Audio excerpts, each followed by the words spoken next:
ಅದೇ ಇಂಥದ್ದು ಅವ್ರು ಕಳ್ಳರು ಮದುವೆ ಆಗೋದು ಅದ್ರ ಬಗ್ಗೆ ನಾನು ಹೇಳೋಕ್ಕೆ ಮುಂಚೆ ಬಿಡಿ.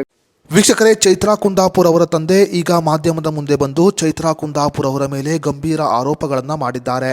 ಚೈತ್ರಾ ಕುಂದಾಪುರ್ ಮತ್ತು ಅವರು ಮದುವೆಯಾಗಿರುವ ಅವರ ಪತಿಯ ಮೇಲೆ ಆರೋಪವನ್ನ ಮಾಡಿರುವ ಚೈತ್ರಾ ಕುಂದಾಪುರ್ ಅವರು ಇಬ್ಬರು ಕಳ್ಳರು ಅಂತ ಹೇಳಿದ್ದಾರೆ. ಅವನು ಕಳೆದ 12 ವರ್ಷಗಳಿಂದ ನಮ್ಮ ಮನೆಯಲ್ಲಿ ಇದ್ದಾನೆ. ಅವನು ಕಳ್ಳ, ಇವನು ಕಳ್ಳಿ ಮದುವೆ ಆದರು ಅಂತ ಹೇಳಿ ಚೈತ್ರಾ ಕುಂದಾಪುರ್ ಅವರ ತಂದೆ ಈಗ ಚೈತ್ರಾ ಕುಂದಾಪುರ್ ಅವರ ಮೇಲೆ ಗಂಭೀರವಾದ ಆರೋಪವನ್ನ ಮಾಡಿದ್ದಾರೆ.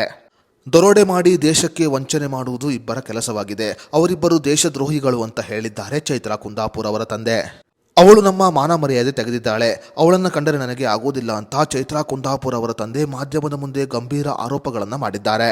ಇನ್ನು ಮಾಧ್ಯಮದ ಮುಂದೆ ಆರೋಪವನ್ನ ಮಾಡಿರುವ ಚೈತ್ರಾ ಕುಂದಾಪುರ್ ಅವರ ತಂದೆ ಅವಳು ಯಾವತ್ತೂ ಉದ್ಧಾರ ಆಗುವುದಿಲ್ಲ ಅಂತ ಶಾಪವನ್ನ ಕೂಡ ಹಾಕಿದ್ದಾರೆ.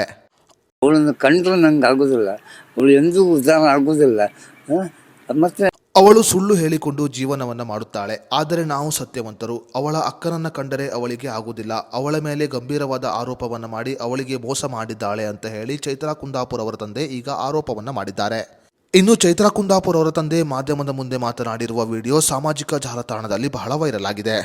ಇನ್ನು ಬಿಗ್ ಬಾಸ್ ಕಾರ್ಯಕ್ರಮದಲ್ಲಿ ಕಾಣಿಸಿಕೊಂಡಿದ್ದ ಚೈತ್ರಾ ಕುಂದಾಪುರ ತನ್ನನ್ನು ತಾನು ಹೊಗಳಿಕೊಂಡು ಸುಳ್ಳು ಹೇಳಿದ್ದಾಳೆ ಅಂತ ಹೇಳಿ ಚೈತ್ರಾ ಕುಂದಾಪುರ್ ಅವರ ತಂದೆ ಈಗ ಮಾಧ್ಯಮದ ಮುಂದೆ ಗಂಭೀರ ಆರೋಪಗಳನ್ನು ಮಾಡಿದ್ದಾರೆ.